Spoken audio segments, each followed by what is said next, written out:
भगत सिंह का जन्म 28 सितंबर 1907 को पंजाब के बंगा गांव में हुआ था, जो अब पाकिस्तान में स्थित है। उनका परिवार पहले से ही भारतीय स्वतंत्रता संग्राम से जुड़ा हुआ था और उनके चाचा दादा भी स्वतंत्रता सेनानी थे। बचपन से ही भगत सिंह में देशभक्ति की भावना गहरी थी। वे हमेशा अपने आसपास के समाज में हो रहे अन्याय और असमानता के खिलाफ सवाल उठाते थे। उनका मन बचपन से ही विद्रोही था और यह विद्रोह उनके जीवन की दिशा तय करने वाला था। जलियांवाला बाग हत्याकांड ने भगत सिंह के दिल में गुस्से की लहर पैदा कर दी। इस घटना ने उन्हें यह समझने पर मजबूर किया कि भारत को स्वतंत्रता पाने के लिए अब शांतिपूर्ण तरीके से नहीं, बल्कि संघर्ष और बलिदान के साथ आगे बढ़ना होगा।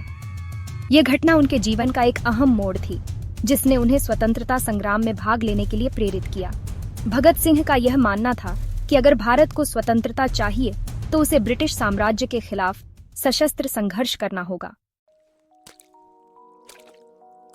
भगत सिंह ने अपनी शिक्षा पूरी करने के बाद हिंदुस्तान सोशलिस्ट रिपब्लिकन एसोसिएशन यानी HSRA से जुड़कर क्रांतिकारी गतिविधियों में भाग लिया। उनका उद्देश्य था ब्रिटिश साम्राज्य को हर हाल में समाप्त करना। वे समझते थे कि अगर भारतीयों को अपनी स्वतंत्रता प्राप्त करनी है तो उन्हें डर को मात देनी होगी और हर संभव तरीके से ब्रिटिश शासन को चुनौती देनी होगी।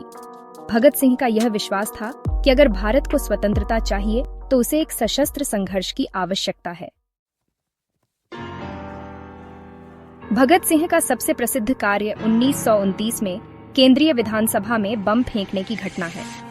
यह बम किसी की जान लेने के लिए नहीं था, बल्कि यह ब्रिटिश सरकार को यह संदेश देने के लिए था कि भारतीय अब डरने वाले नहीं हैं।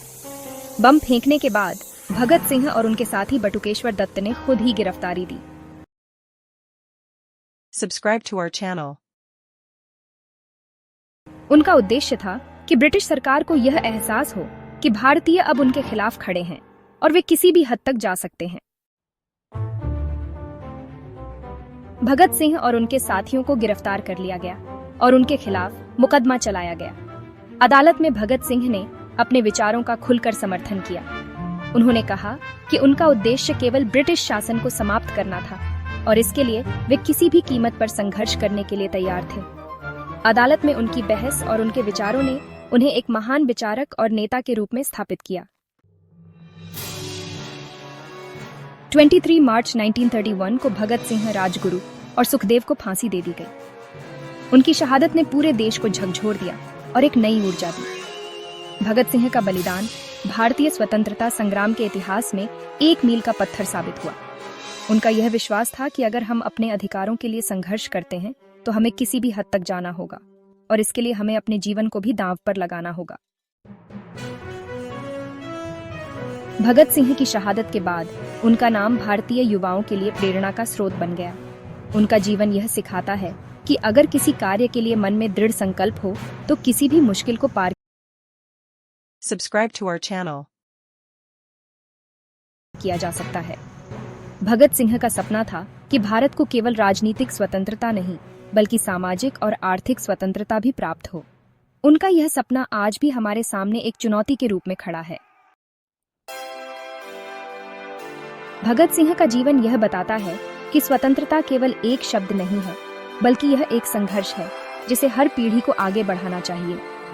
उनका बलिदान आज भी हमारे दिलों में जीवित है और उनकी प्रेरणा हमें यह याद दिलाती है कि अगर हम एकजुट होकर अपने देश के लिए काम करें तो हम किसी भी शक्ति को हराकर अपने राष्ट्र को एक सशक्त और समृद्ध बना सकते हैं। Thank you for watching. Subscribe to our channel and press the bell icon.